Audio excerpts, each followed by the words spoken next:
दोस्तों नमस्कार। आज की हमारी कहानी है बहू तो फल फूलों की बेल है। तो कहानी शुरू करने से पहले जो भी चैनल पर पहली बार आए चैनल को सब्सक्राइब करें और ऑल का आइकन जरूर प्रेस करें ताकि हमारी आने वाली सभी कहानियाँ आप तक सबसे पहले पहुँचे। तो चलिए शुरू करते हैं आज की हमारी नई कहानी। जूही ने बचपन से अपने घर में जो माहौल देखा था उससे सास की टिपिकल छवि ही उभर कर आती थी। जिस तरह से पुरानी फिल्मों में ललिता पवार को बहुत ही क्रूर सास के रूप में दर्शाया जाता था, कुछ ऐसी ही छवि थी जूही की दादी की। दादी जूही की माँ को नीचा दिखाने और लज्जित करने का कोई भी मौका नहीं छोड़ती।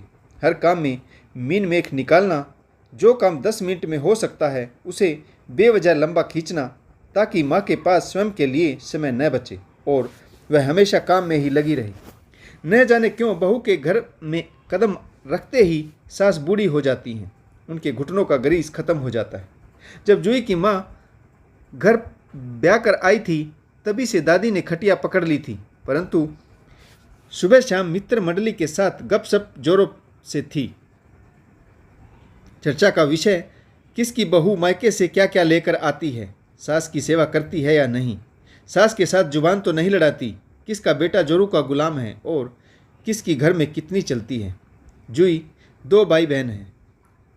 भाई जूही से छोटा है। दादी ने माँ पर बहुत जोर डाला कि एक और बच्चा बना लो। हमारे ज़माने में भी तो 4-5 बच्चे होने के बाद भी औरतें धड़ाधड़ काम करती थी, पर आजकल की बहुओं को देखो, 2 बच्चों में ही इनका शरीर फूल कर गुब्बारा हो जाता है, परंतु काम करने की हिम्मत नहीं रहती। जूही की माँ नहीं मानी। उसे पता था कि वह अकेली 3-3 बच्चों को कैसे संभालेगी। ऊपर से दादी जी को भी तो संतरी का पहरा चाहिए। पिताजी नौकरी पर हैं। घर में कोई अपने आप उठकर एक गिलास पानी भी नहीं ले सकता। जूही को आज भी याद है जब चाचा की शादी हुई थी। चाची नई नई ब्याह कर घर में आई थी। दादी देर रात तक चाची से अपने पैर दबवाती थी। चाचा बेचारे कमरे में चाची की राह ताकते रहते और एक नींद भी ले चुके होते थे। जूही की माँ रसोई घर का काम और बाकी काम निपटा कर दादी के पैर दबाने बैठती। तब कहीं जाकर चाची को छुट्टी मिलती। दादी भी खराटे मारकर सो जाती थी, परंतु माँ की विडंबना दादी के कहे बगैर पैर दबाना बंद नहीं करती। जूही और उसका भाई पापा के पास ही सो जाते। दोनों को कभी भी माँ की लोरी सुनना नसीब नहीं हुआ। दादी की आंख खुलती फिर कहती, अरे तुम अभी तक पैर ही दबा रही हो, चलो जाओ, जाकर सो जाओ। बहू बहुत रात हो चुकी है। जैसे जीवन में सिर्फ 2 ही काम हो, दिन भर काम करो और रात को सो जाओ। सुबह जल्दी उठकर फिर कोल्हू के बैल की तरह काम में लग जाओ। माँ को देखते देखते चाची ने भी वही दिनचर्या अपना ली। दादी की एक आवाज़ पर तुरंत दौड़कर उनके पास पहुँच जाती है। हमेशा उनकी सेवा में लगी रहती है। जूही बड़ी हो रही थी। दादी उसे हर बात पर झिड़कियाँ देती रहती। सारा दिन मुस्टंडी बनी फिरती है। घर के काम काज भी सीख ले, अगले घर भी जाना है, हमारी नाक कटवा आएगी क्या। सभी सास मेरे जैसी नहीं होती, कुछ सीख अपनी चाची से। दिन रात मेरी कितनी सेवा करती हैं और एक तेरी माँ है कि उसका तो काम ही ख़त्म नहीं होता। जूही को याद है जब उसका बीटेक में एडमिशन हुआ था तो दादी ने घर में कोहराम मचा दिया था। पापा से कहती, कहाँ से लाएगा इतने पैसे, लड़की की पढ़ाई पर इतने पैसे खर्च करने की ज़रूरत क्या है, अभी पढ़ाई पर खर्चा और फिर इसकी शादी पर खर्चा, इसके लिए भी कुछ सोचे गया नहीं। परंतु जूही के पिता ने आज की ज़रूरत को समझते हुए बेटी को पढ़ाने लिखाने में कोई कसर नहीं छोड़ी। बीटेक करने के बाद जूही को एक मल्टीनेशनल कंपनी में जॉब मिल गई और उसका रिश्ता भी एक अच्छे घर में तय हो गया। परिवार में ससुर मनोहर, सास शैलजा, पति अर्जुन और एक छोटी ननद स्वाति हैं। जूही के ससुर मनोहर जी शुगर मिल में मैनेजर हैं और सास गृहिणी है। ननद स्टाफ नर्स का डिप्लोमा कर रही है और जूही का पति अर्जुन बैंक में पीओ है।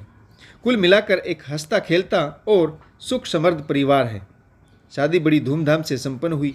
विदाई के समय जूही की माँ को बिलख बिलख कर रोती देख जूही की सास शैलजा ने उनके हाथ अपने हाथ में लेकर कहा, समधन जी फिक्र मत करिए, आपकी बेटी को हम घर में बहू नहीं बेटी बनाकर रखेंगे।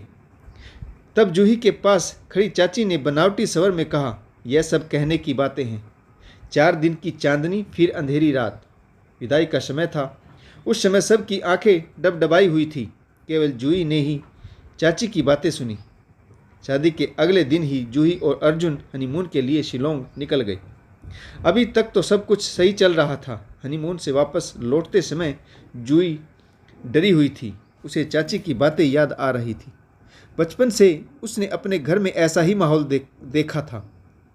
अर्जुन और जूही एयरपोर्ट से टैक्सी लेकर घर पहुंचे तो दरवाजे पर ही सास ससुर ननंद इंतजार में खड़े थे। जूही ने सिर पर पल्ला लेकर सास ससुर के पैर छुए और ननंद को गले से लगाया। अंदर जाकर जूही की सास शैलजा ने कहा, तुम लोग फ्रेश हो जाओ और मैं तुम्हारे लिए गर्मा गर्म नाश्ते का इंतजाम करती। जूही थकी हुई थी, परंतु यह मायका नहीं ससुराल है। उसने अपनी सास से कहा, मम्मी जी नाश्ता मैं बना देती हूँ। शैलजा ने कहा, नहीं बेटा, तुम थक कर आई हो, थोड़ा आराम करो। और हाँ, मुझे मम्मी जी नहीं माँ जी कहो। अर्जुन और स्वाति भी मुझे माँ कहते हैं। जूही को फिर से चाची की बात याद आ गई। 4 दिन की चांदनी और फिर अंधेरी रात। अगले दिन से अर्जुन और जूही को अपने अपने काम पर लौटना था।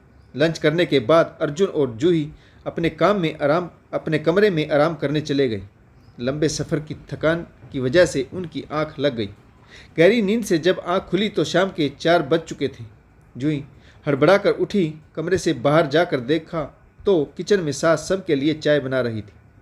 जूही ने चाय के कप निकालते हुए कहा, सॉरी माँ, मैं थकान की वजह से गहरी नींद में सो गई। आप एक बार दरवाजे पर नॉक कर देती। शैलजा ने कहा, कोई बात नहीं बेटा, यह तुम्हारा क्वालिटी टाइम है। कल से फिर तुम दोनों का ऑफिस जाना है, फिर वही भागदौड़ वाली ज़िंदगी। मैंने तुम्हें डिस्टर्ब करना ठीक नहीं समझा। लंबे सफ़र के बाद थकान हो जाती है। तब तक अर्जुन भी उठकर कमरे से बाहर आ गया और सभी ने साथ बैठकर चाय पी। शिलोंग और वहाँ के वातावरण, हरियाली, वहाँ के लोगों की साधारण जीवन शैली की बातें चलती रही। फिर जूही के ससुर ने कहा, शैलजा, कल अर्जुन और जूही का ऑफिस का पहला दिन है। कल से तो जूही बहू की परीक्षा की घड़ी शुरू हो जाएगी। सुबह जल्दी उठकर टिफ़िन तैयार करो, छोटे मोटे काम निपटाओ और फिर ट्रेन पकड़ो। काफ़ी कठिन समय होगा। उम्मीद है जूही बेटा तुम सब मैनेज कर लोगी।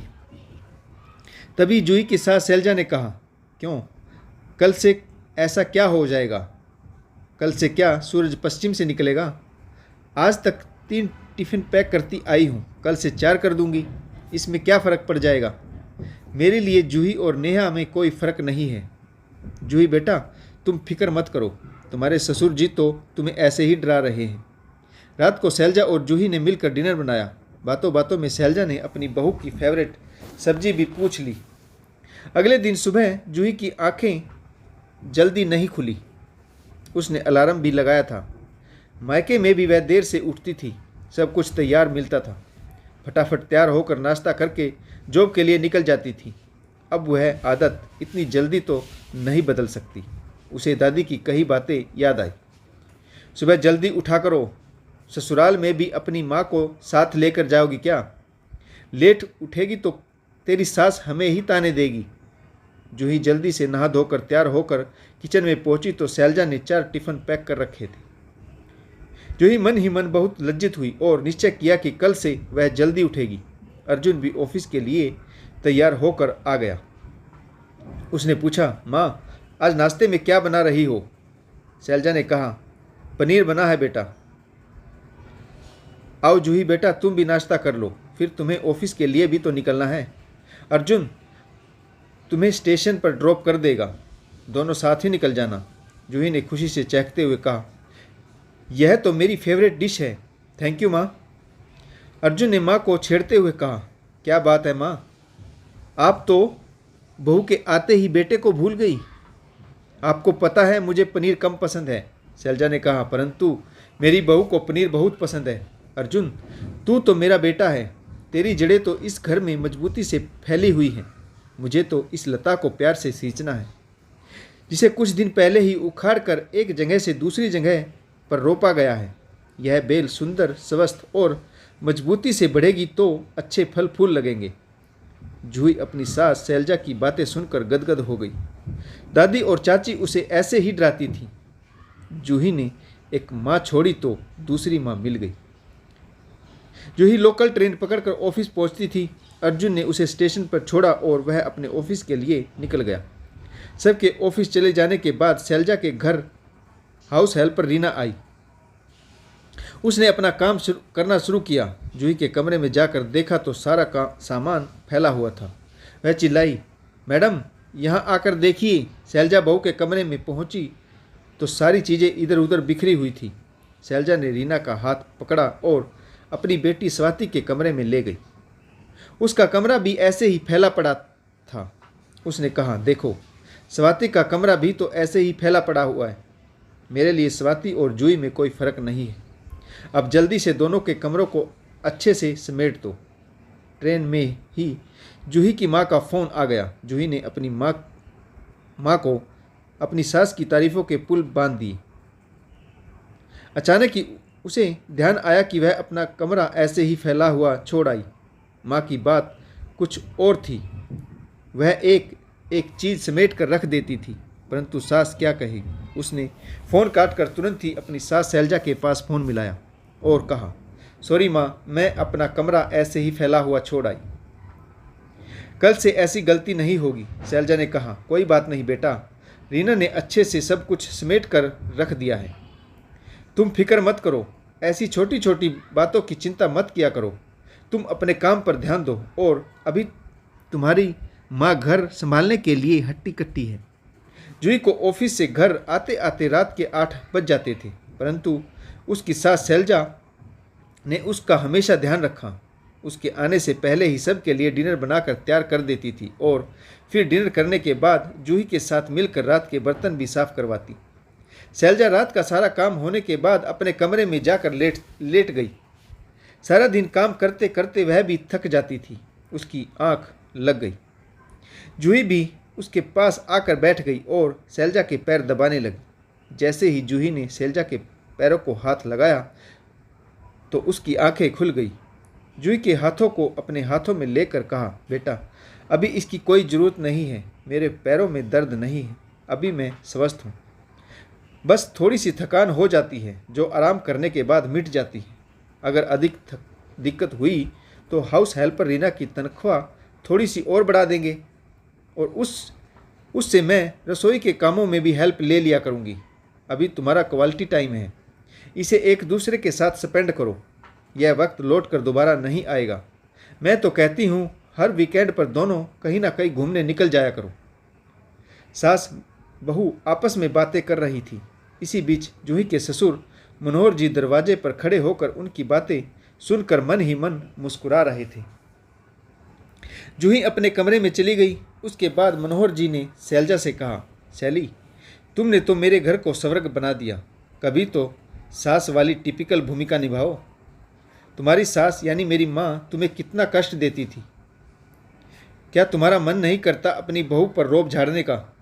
शैलजा ने कहा, इसकी कोई ज़रूरत नहीं है। यह भी तो बच्ची है। 10 दिन पहले तक यह भी तो नासमझ थी। धीरे धीरे सब सीख जाएगी। अपनी स्वाति की ही तो हम उम्र है।